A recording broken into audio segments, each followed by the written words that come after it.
Around 6 weeks ago, I bought that F-150 right there, and I recorded a video about buying it for 500 bucks, figuring the premise of, hey, you can buy a cheap truck if you can't afford a new one, buy an old one and fix it up. And I usually get like 150 views, 200 views, whatever on my videos, but for that video, I got 150,000 views. So it must have resonated with a lot of people, and I kind of like that. Not just because, you know, I get YouTube views or whatever. I like the idea that people are interested in saving money and in doing stuff themselves, and I hope I can kind of do that justice. I got a lot of really thoughtful comments. A lot of people understood what I was doing. Some people I don't think quite understood what I'm doing, but that's okay. I still appreciate you. Give it a rest, dude. She's not that into you.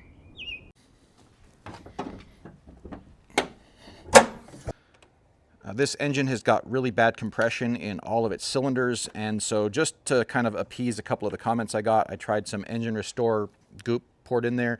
I followed the instructions in the bottle. The bottle did not specify that you have to take it for a certain number of miles or hours of drive or whatever, and there was really not much going on there. There is just a menagerie of different plugs on there, which I guess is better than none.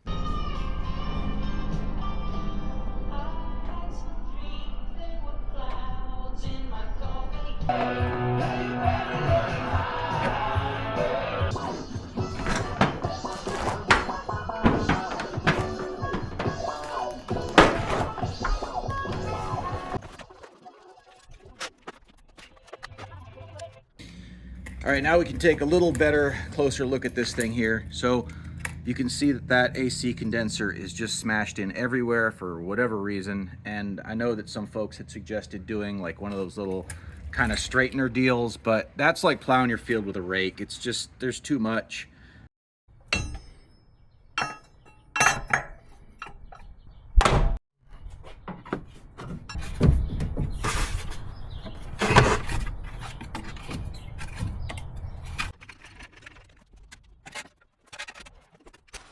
Well, I don't know if this constitutes good or bad news or what, but these are the transmission cooler lines and they are seized into the radiator up there. That actually isn't a problem because I wasn't going to reuse this radiator anyways, but we're going to have to just go ahead and cut these. And it's probably not a bad idea to replace them because they are soft lines right here, and these are, of course, 20-plus-year-old rubber, so not a big deal for them to be cut. Yuck. Time to let out that kind of new but probably still pretty gross oil. Yeah, it's got some color to it, that's for sure.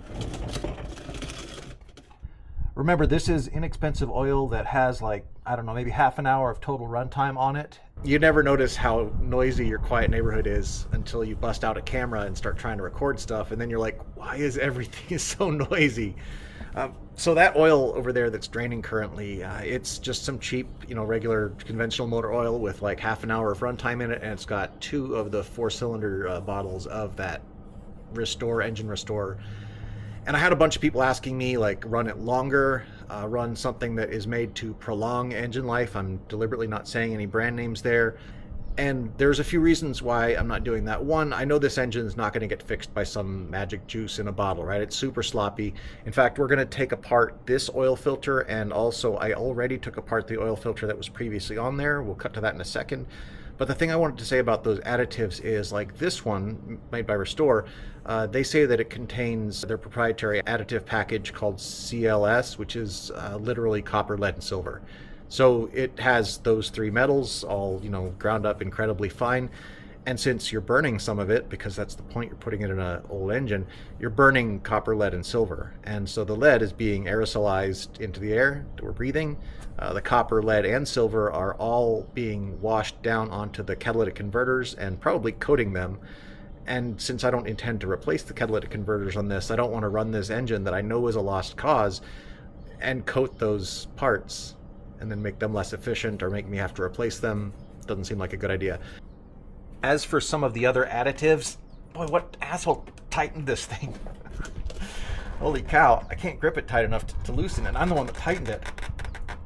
So with regards to other additives, before I get off track onto that, it's been a while since I've been in school, and chemistry wasn't really my strong suit, but when you burn some of those things, like some of them contain chlorine, and when you burn chlorine, you release a lot of different compounds, one of which is phosgene, and that's a World War I chemical warfare agent. And there are some other additives that contain PTFE or Teflon, and when you burn that, you get perchlorates, and those are also not good to breathe in. Gotta admit, I haven't needed these guys in a while, but I guess that's what they're for. There we go. This next part I didn't have to do. This is about curiosity for me and possibly for you. I'm going to click you into this chest rig here. And what we're going to do is we're going to use one of these things. I went out and bought one. They're like 22 bucks. And this is a can opener for opening up oil filters. I've already opened up the old one that was previously on there, so let's go ahead and just take a look at that. This is the one that was on the truck when I bought it. I have no way of knowing what kind of oil was in it or how long it was in service. But you'll notice, maybe, if we kind of dig around in here, in between the pleats here is what looks like mud to me. We're going to go ahead and just smear that on here a little bit. Spread that around. There is a bit of metallic glitterness to it. You can see the metal, but we can also see that it's kind of mud. There's quite a lot of it. And I've never actually cut open an oil filter before, so I don't know what normal is, but this just seems like an awful lot. Like this is all stuff that I immediately took it and put it inside this Ziploc bag as soon as I took it out. So whatever your crust you're seeing here is not from it being tossed around. It's from what was there. I apologize if I'm making a butchery of this, but you get the idea. We're really just trying to get down in here. I don't need to get the entire thing apart. So we can see that there is a lot. Oh, that's gritty. Oh, I feel it in my fingers. There is a lot of material in here. And some of it is clay feeling and some of it is metallic. Yeah, it's really in there. Like I said, I have no idea how long this was in that engine, but there's a lot of solids. There's a lot of solids. Yuck. All right, well, that's as much as I think I can learn from that. Let's wash these. This one, of course, looks fresh because it was only in there for half an hour or so. And so we don't expect to see much, but we'll see something maybe.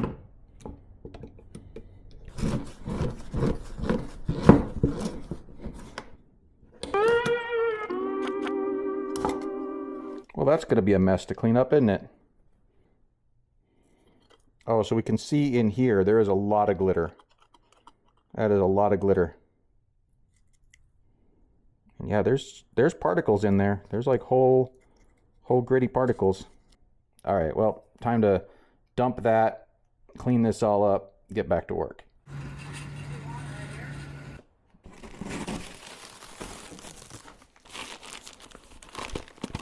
What we have here is a remanufactured long block for a Ford 4.2. No core charge, $1599.99. I also got upgrade to hyper-eutectic pistons. That was $84.99. Upgrade to Molly rings, $39.99. And upgrade to brass freeze plugs, $32.99. That gives me a total of $2427.96, including delivery from Tyler, Texas to Spokane, Washington.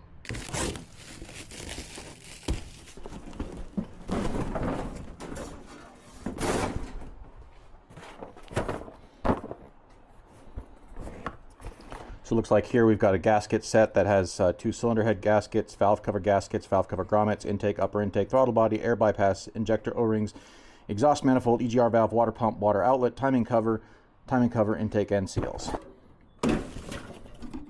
Hopefully this thing doesn't roll. There we go.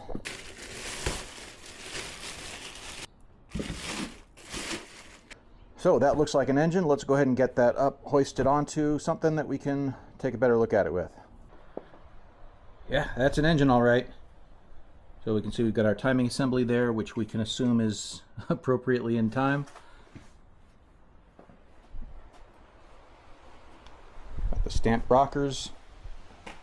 There is a little tiny bit of surface rust right up in the top of those. Maybe I can get you in some light, see that a bit better.